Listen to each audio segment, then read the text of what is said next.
कॅटनं गृह खात्याला मोठा दणका दिलाय। पोलीस अधीक्षक पंकज देशमुख यांच्या बदलीला कॅटनं स्थगिती दिली आहे। पंकज देशमुख यांची गृह खात्याने बदली केलेली होती, मात्र ही बदली स्थगित करण्यात आली आहे। पंकज देशमुख यांच्या बदलीला आव्हान देण्यात आलेलं होतं, ते कॅटमध्ये आव्हान दिलं होतं आणि त्यानंतर आता पुढील सुनावणी होईपर्यंत त्यांची बदली स्थगित करण्यात आली आहे। 10 ऑक्टोबरला पुढची सुनावणी होणार आहे आणि तोपर्यंत त्यांची बदली करता येणार नाही असं कॅटनं म्हटलेलं आहे। त्यामुळे गृह खात्याला एक मोठा दणका मानला जातोय, कारण कॅटनं पोलीस अधीक्षक पंकज देशमुख यांच्या बदलीला स्थगिती दिली आहे।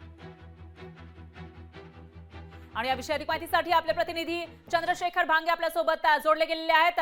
चंद्रशेखर, काय सांगाल? कॅटचा एक मोठा दणका म्हणावा लागेल गृह खात्याला, कारण गृह खात्यानं ज्या पोलीस अधीक्षकांची बदली केली होती त्याला आता कॅटनं स्थगिती दिली आहे। काय अपडेट्स आहेत याविषयी?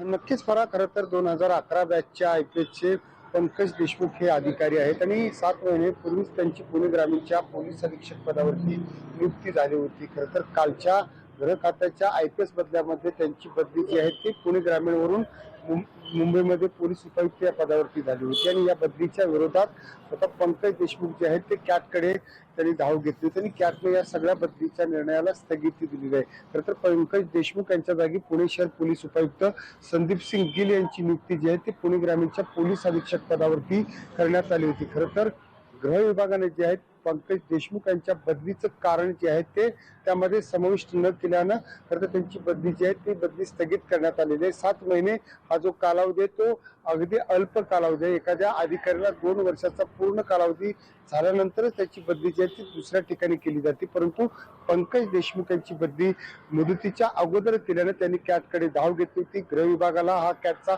मोठा दणका म्हणावा लागेल, कारण ज्या पद्धतीनं आपण बघतो की गेल्या अनेक दिवसापासून IPS अधिकाऱ्यांच्या बदल्या सुरू आहेत, त्या अगदी दररोज 1 ते 2 बदल्या अशा पद्धतीनं होत असतात। कालच्या बदल्यामध्ये 12 IPS अधिकाऱ्यांच्या बदल्या झाल्या होत्या आणि या बदलीमध्ये पंकज देशमुख यांचं सुद्धा नाव होतं। बरं, निश्चितच चंद्रशेखर, त्यामुळे आता पुढे नेमकं काय होणार ते बघावं लागेल। दरम्यान धन्यवाद तुम्ही दिलेल्या या सविस्तर माहितीसाठी।